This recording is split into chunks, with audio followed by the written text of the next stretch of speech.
Hi everyone, welcome back to part 2 of NDT, non-destructive testing, where today we'll cover 3 more NDT methods. So first off is ultrasonic, eddy current, and radiography. So let's recall in part 1 what are the types of NDT methods that we have covered. Well, first off is liquid penetrant inspection, and second is the magnetic particle inspection. These two NDT methods are simple to carry out because they do not require specialized equipment. And this is why we break them down into two different categories.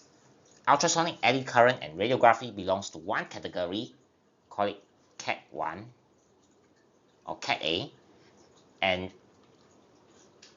liquid penetrant and magnetic particle inspection, we call it, for example, Cat B. So what are the differences between A and B? Ultrasonic, Cat A, eddy current, Cat A, radiography, Cat A requires specialized equipment. It's harder to interpret results because instead of the defect actually showing on the material itself, to explain that, we are going to draw an example of a defect on a workpiece.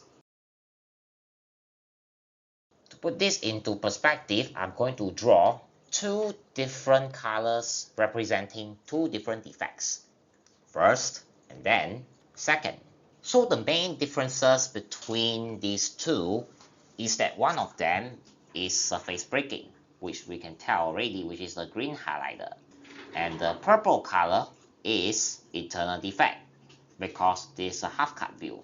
In this case, internal defects can't be detected by the liquid penetrant and magnetic particle because they can only penetrate through the visible gaps in the material, whether is it by under microscope or eye. To visualize how the liquid penetrant and magnetic particle works, first off, we have this yellow color, which is what the penetrant would do to penetrate into the material, the defect of the material. And then the purple color, or pink color, sorry, is the developer. The developer reacts with the penetrant to present a larger view of what the penetrant actually penetrates into. In this case, these are all very easy to interpret because the defects are present on the surface.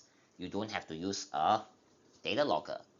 But because category A equipment in NDT requires a data logger and visualization, it is harder to interpret the results. You only see lines, curves, images.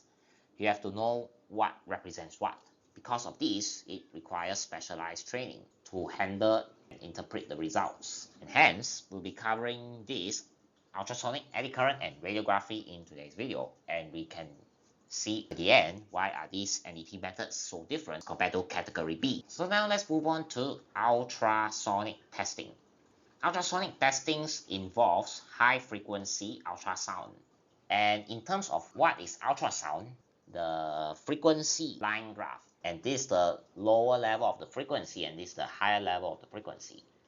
So between 20 Hz and 20,000 Hz is the human hearing range, subjected to differences of course. And the pink color, what is the purple color? Oh my gosh. Pink color is called infrasound. Sounds that are lower than 20 Hz. On the other end of the spectrum, above 20,000 Hz, where this time we already moved to the kilohertz range, 20 kilohertz, this is called ultrasound. So we categorize ultrasound into low frequency, medium frequency, high frequency, and very high frequency. Now this frequency spectrum of ultrasound is used for different applications. Low starts from the beginning 20 kHz to 100 kHz. Medium starts from 100 kHz to 500 kHz.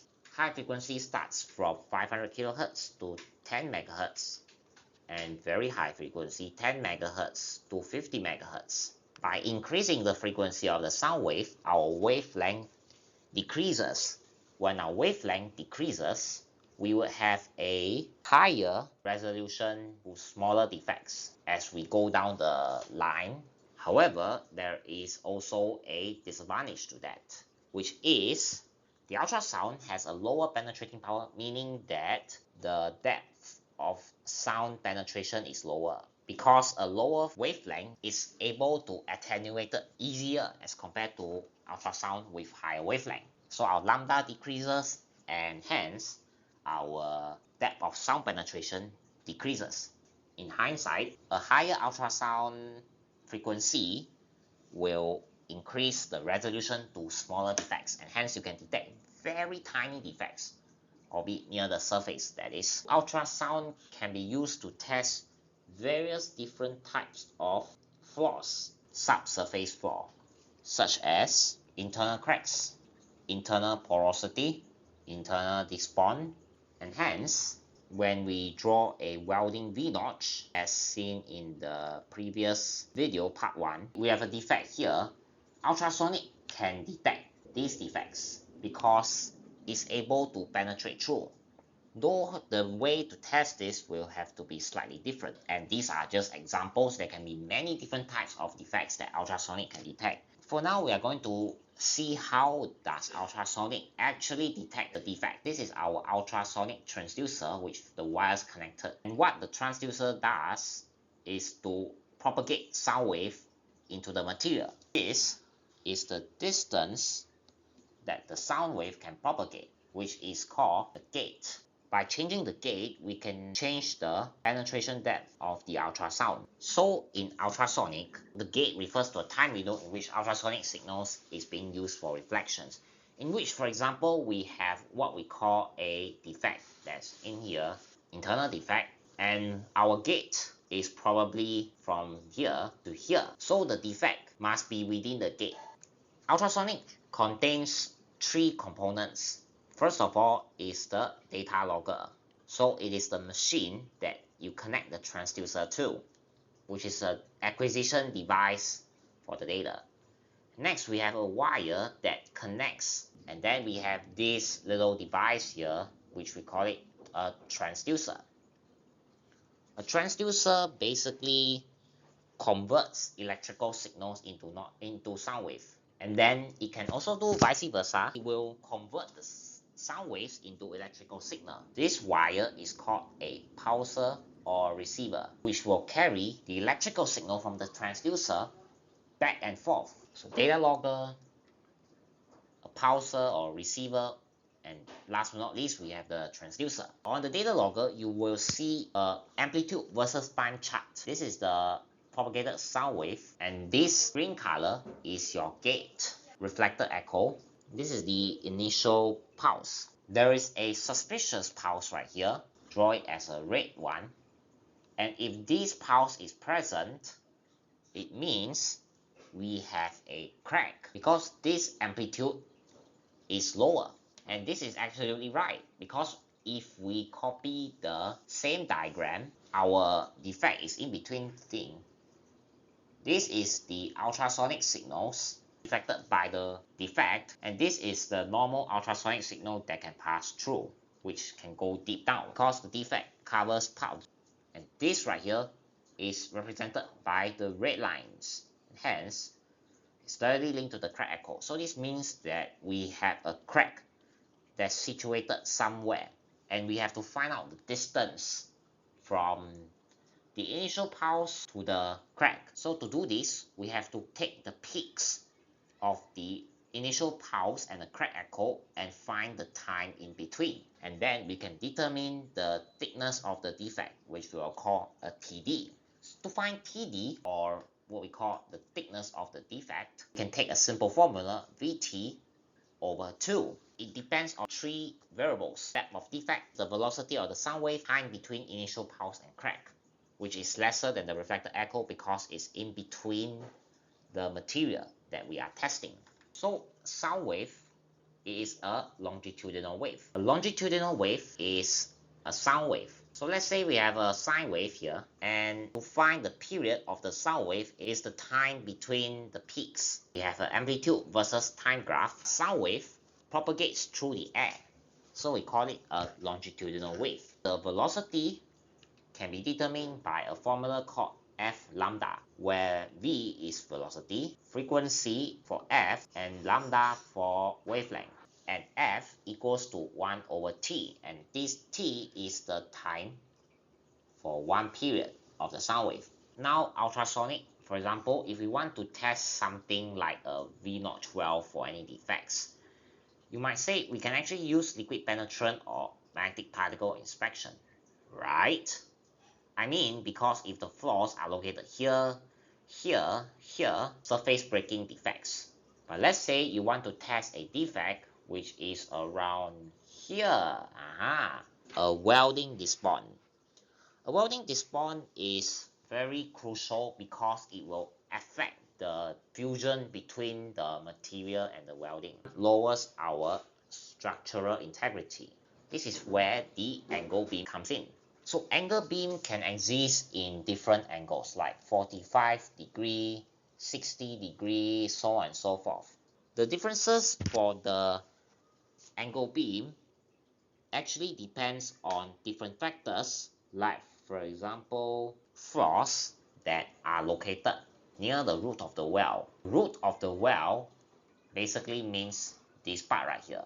So this is called welding root, and along the fusion phase. Red color is the fusion phase. A 60 degree can inspect a thicker material and well bevels or sidewall fusion. You have a material here and you want to test a V-notch well for despond or lack of fusion. So our target is here. But you know, ultrasonic, they only penetrate through here and reflected back. So our defect cannot be detected. To solve this issue, what we can utilize is an angled beam. This is a material that a sound can pass through. It can be, for example, a plastic, glass, or etc. It can be different types of material. So any material that can allow sound to pass through without attenuating it. This right here is what we call a straight beam. It can be used to detect defects which are here because the sound waves can pass through the defect and being reflected back can be detected. We're going to use the fact that we know we use an angle beam. There's a defect here, and this time we are going to position the transducer at an angle that's 45 degrees to the normal alpha, which is 45 degree. And we have a transducer here. This time the sound wave, I'm going to draw the sound wave in blue color, and the sound waves will be reflected a little bit here. And tada, you can see that it will pass through the media, which is the angle beam and the material, and it will refract back by the sound wave. And because it's inside the material, it will continue to refract back because our critical angle is low in the material and open air, and it will bounce and refract to the material, and hence can detect the flaws. And this welded piece, by the way, is actually the same material as our material. If we use iron welding, so we weld iron, the welding should also be Fe, nothing else, because we are just melting the iron, the same material, and hence we can't say that the welding will block the ultrasonic. If the welding defect isn't there, who knows? It can continue to pass through and get refracted, never ending, so on and so forth, and then the sound waves will get attenuated. However, if we have a defect, it's being blocked, and hence the sound wave will refract back, and this will show up as our ultrasonic signal. We will show something like this, defect echo. But this time we have to set the gate to a different distance depending on the penetrating depth of the material. But of course, we have to shift this probe around, shift this left and right to ensure that our flaw can be detected, or else your ultrasonic curve without any echo, because there is nothing within our gate.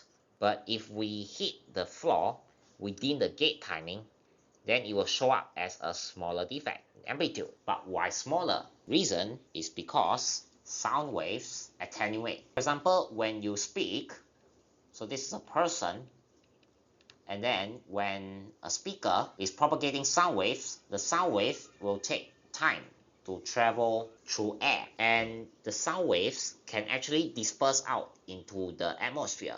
And it's the same thing in the material. Sound wave disperse in the medium. It's like knocking on the table and you don't just hear the knocking from one particular place, but you hear from another place. And now we are going to talk about the contact between transducer and material. You can just say, oh, the ultrasonic is on the material. Then if we look closely, actually we have tiny surface roughness, and hence there is a gap between the transducer and material. To prevent this, we apply something called a couplant, which I'll represent with this green liquid right here between the material. What it does is to reduce the attenuation of sound wave. Good acoustic contact between transducer and material, reducing friction, because a couplant is essentially a slimy liquid, and hence technically you can use water as couplant, but water, if you apply water on here, it will try to move back and forth due to surface tension. This is a water droplets. So we want a viscous liquid for this. When you look for couplant, it depends on the choice. Surface roughness. A higher surface roughness means a thicker couplant, viscosity, and the temperature of the material. Are you testing material below 0 degrees C where water can freeze? Are you testing at maybe high temperatures, like for example 500 degrees where things can boil? You have to choose the couplant to suit your needs. If you want to test in very cold weather, you have to find a couplant that can withstand the cold and the material compatibility. Does it react with the material? Does it get absorbed into the material? Or does it flow away from the material when water droplets doesn't want to stay on the material due to surface tension? And also ease of application and removal. Let's say you have a material, so couplant may get stuck on the material. Now let's move on to the pros and cons of ultrasonic testing.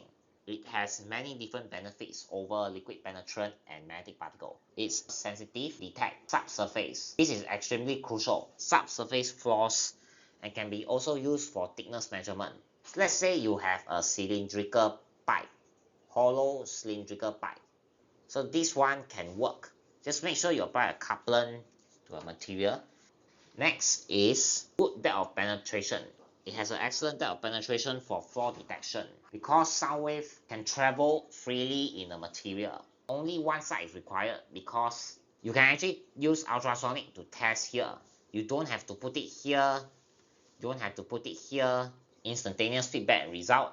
However, we have several cons, which is that we have to use a couplant training to interpret the results. Ultrasonic results, you know what is this defect mean, or what does this defect actually means. It's also harder to detect defects oriented parallel to the sound wave. When we have a defect and the transducer here, technically it passes through, but then usually in the ultrasonic you would only see something like this. You have to fine tune, or it will look like a very tiny spike like this. Reference standards are needed for calibration. So if we want to calibrate ultrasonic equipment, for example, our block is 1 inch, we would have to use aluminum without any defects for calibration. Before we measure a similar dimension, let's say 1.2 inch aluminum block with a defect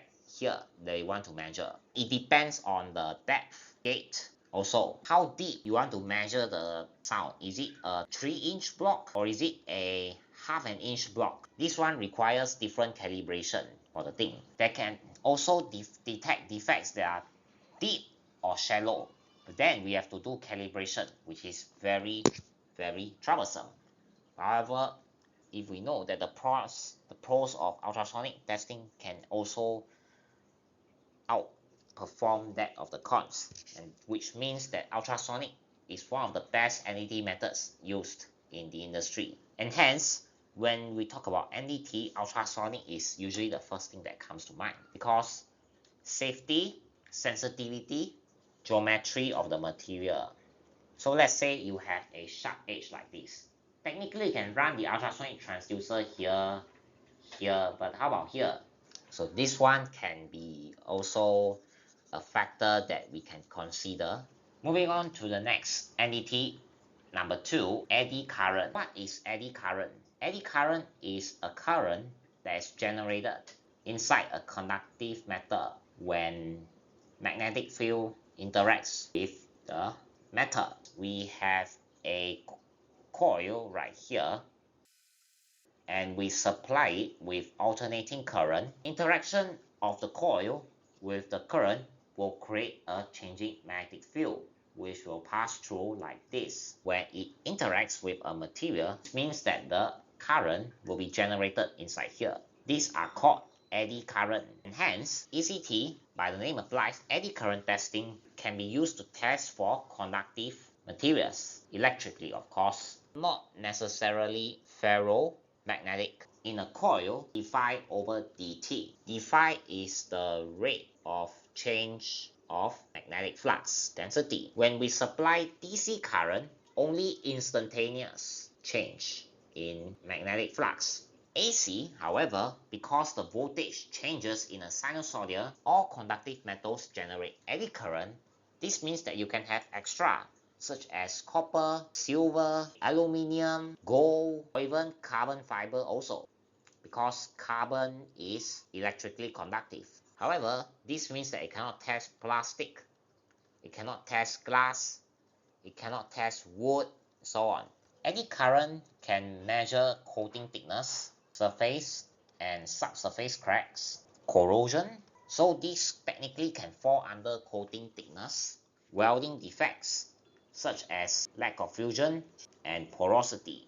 So when we calibrate an eddy current, this is the nulling position, this is the liftoff, and when we have a crack that's near the surface, and when we pass eddy current over it, we would see, for example, crack here. This line indicates crack. If there is no crack, it will follow this line. It follows the nulling position. So this amplitude between the nulling position and the crack represents the depth of the crack from the surface. This has the highest depth, this has the lowest depth here. And if the eddy current shows this means that there are no defects, because this is the liftoff or the null position. Liftoff means that the eddy current probe is at an angle. If it's not touching, this is called liftoff, which is the distance between the surface of the probe and the material. And this will affect the inductance of the circuit. Eddy current would be weaker in liftoff in the material. When eddy current decreases, there is lesser induced EMF. Means that the defect right here is harder to detect. Next, we call depth of penetration. When eddy current frequency increases, depth of penetration decreases due to a famous effect called skin effect. Nothing related to the skin but the skin of a wire. At higher frequency, this is what happens to the wire. This is where the current concentrates. This is a cross-sectional view of the wire. At low frequency, the wire current strength is this much. This is almost 100%. Let's say we want to measure a defect that's located here. Our eddy current has very high frequencies. Eddy current will not be able to penetrate into the defect. And you can see that the eddy current concentrates near the surface of the material. To increase this depth of penetration, we have to lower the frequency of the eddy current. This is the depth and the eddy current strength. It looks something like this. It's an exponential decay. So this is at DOP, where the eddy current strength reaches just 1 over E. This is 1. 37% of the eddy current strength, and this is considered the depth of penetration. Eddy current can also measure coating thickness. This is our substrate, which is a material, and this is a coating. And this is our eddy current probe, and this is what we call liftoff. It's not exactly touching the conductive metal, it's touching the coating. If we compare the substrate with a very thin layer of coating versus a same substrate with a very thick layer of coating, when we place the probe here, this has a higher liftoff. Whereas for this one, we have a very low liftoff. And this, a thicker coating means a lower eddy current strength, and this able to determine the thickness of the coating substrate. which is the conductive one, and the coating is non-conductive. So in the terms of electrical, usually is compared to percentage of IACS, International Annealed Copper Standard, and by the name applies, it compares the conductivity of a material against copper. So let's say you want to sort materials based on their electrical conductivity. Plastic, iron, aluminium, and copper. The conductivity level is like this. So this is the electrical conductivity, which is from plastic, which is almost 0% IACS, to copper, which is 100% close to IACS. And if we want to slip in carbon fiber reinforced plastic, which is conductive because it's made of carbon, and hence we can sort the different materials based on their varying IACS values. So much about eddy current. We can talk about the pros and cons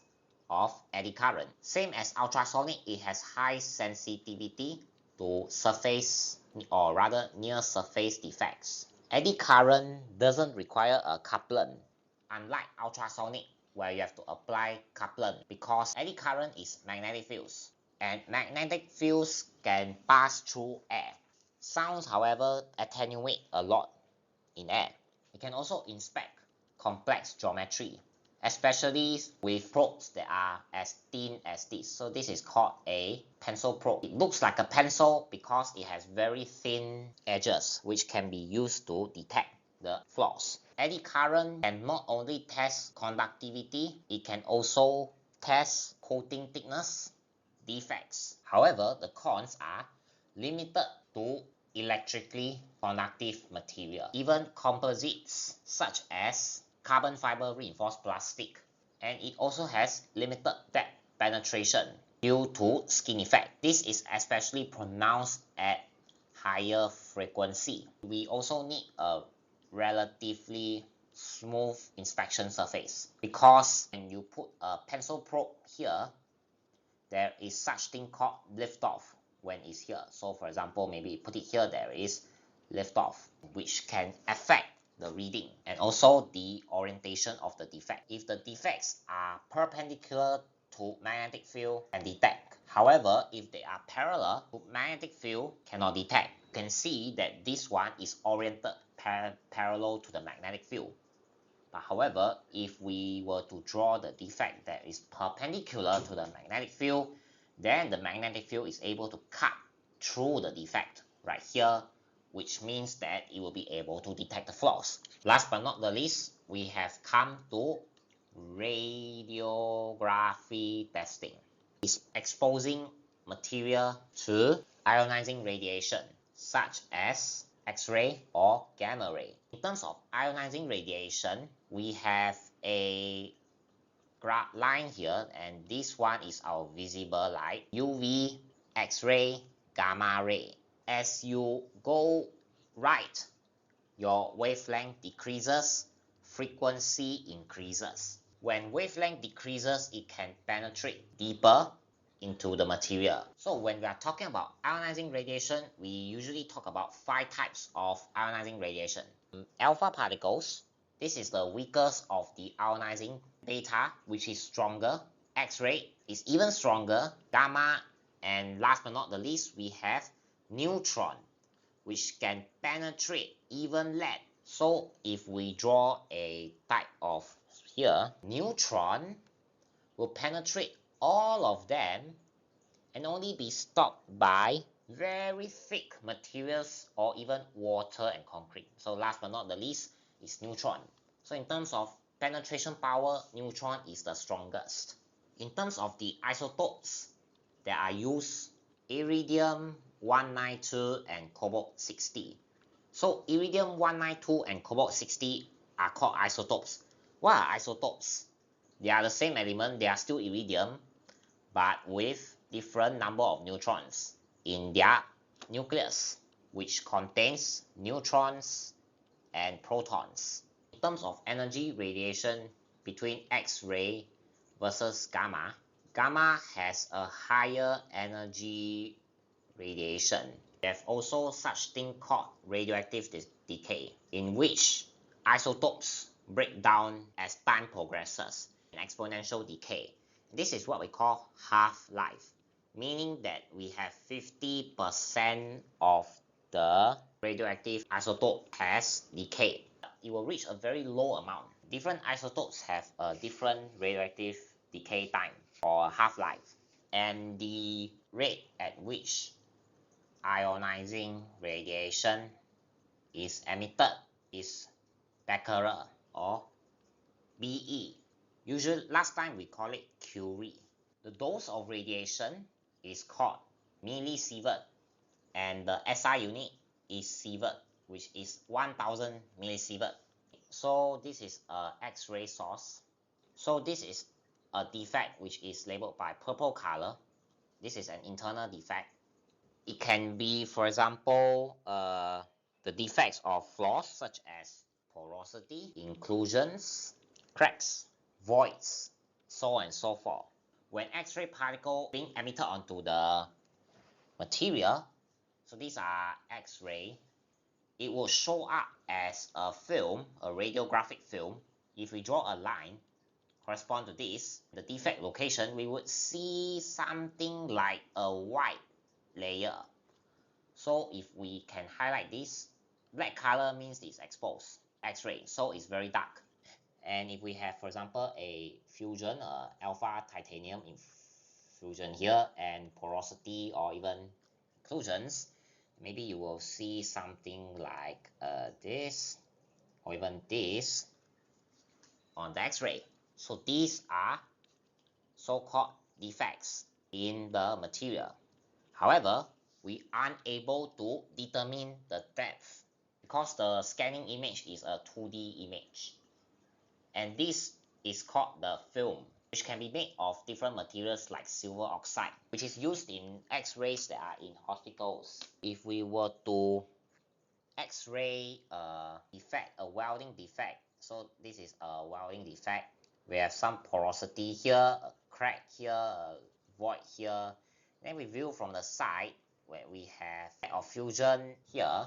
The X-ray would show up these defects a darker color. So you see like clouds and then some dark spots. When X-ray hit the defect, some of the X-rays can pass through more easier as compared to those which have to pass through the welding material and as well as the material itself. So normally you would see the defect as a darker appearance. Light areas is X-rays have been absorbed or scattered by the material. We have a block here, and this is the full power of the X-ray versus the depth of penetration. X-rays will start at the top here and would reduce in terms of intensity, the final intensity, and this is the initial intensity. This is our material right here. These are amount of attenuated X-rays, which is quite a bit, especially for a large atomic number or high density material. When doing X-rays and radiography, so what are the safety precautions? When dealing with ionizing radiations, there are a whole ton of safety precaution SOPs that we have to apply. And first of all is to, of course, wear personal protective equipment such as lead aprons to reduce contact and exposure.